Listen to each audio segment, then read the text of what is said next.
大家好，我係天上。咁今日會同大家講解下我哋進攻要注意嘅事情。好多人咧唔識玩劍擊嘅話，咁佢會點咧？去進攻人嘅時候，佢之前教過就係做弓步啦。咁弓步嘅關鍵係咩咧？就係伸直嗰手先攬直佢出去。點解我唔可以攬直佢先再伸手啊？咁睇住喎。如果我係伸手先再做弓步，咁樣打上去，我把劍就出到去吉人啦，人哋都係指住我，OK，佢都吉中我喎。如果你發覺，咁呢個最壞嘅情況，咪一齊吉中我。但係如果我戇吉，我做個弓步，打出去啦，我攞地咯，我把劍未出，但係佢隻手已經出咗嚟指住我啦。咁換言之，我打完個弓步，仲會送個分俾人咯，因為我隻手未彈出嚟吉人。我哋要留意住，我哋做弓步去攻擊人哋、吉對方嘅時候，弓步隻腳只係為咗我哋拉近雙方距離，佢本身係冇攻擊性㗎。我哋嘅攻擊性係在於我哋把劍，在於我哋隻手。齋打個弓步係唔會吉中人嘅喎，即係拉近咗距離。如果對方嚟吉我嘅話，我做弓步甚至送埋呢分俾人吉添。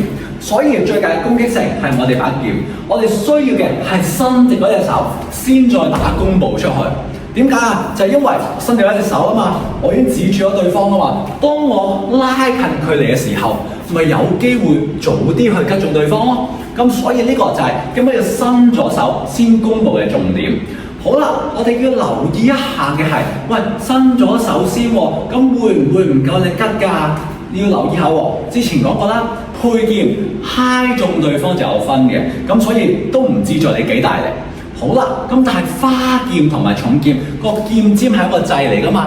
呢個掣你當撳支原子筆，你要撳支原子筆，你要幾大力喎？細力都有啦。所以我哋係唔需要好似打拳咁樣挫出去，係唔需要㗎。因為打拳有時可能需要用力，但係劍擊唔需要㗎。你用嘅力度就係撳一個原子筆掣嘅力度，唔需要咁大力㗎。所以你伸隻手咁樣搭隻腳出嚟，更加發擊中對方係更加重要嘅，因為我哋唔係講求力度，而係講求速度。而速度即係除咗你本身身體質素嘅速度之外，就係講緊嗰個動作有冇效率。而伸咗手先再用隻腳去踏前啊，或者做弓步咧，就係一個喺動作上最有效率嘅方法。所以記住啦，你去做弓步或者你想吉人嘅時候，最大重點係咩咧？記住要伸咗手先。你需要練習到嘅就係伸手再用隻腳行前啊，或者伸手先再用弓步，係你嘅肌肉記憶。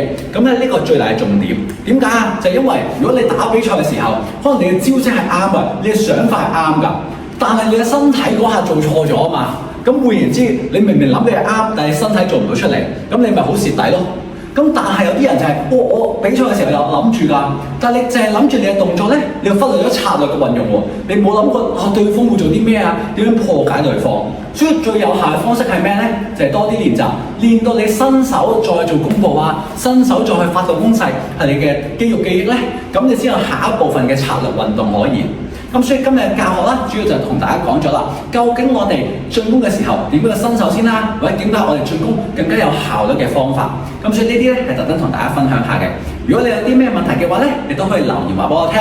我係天上，我哋下次再見啦喎，拜拜。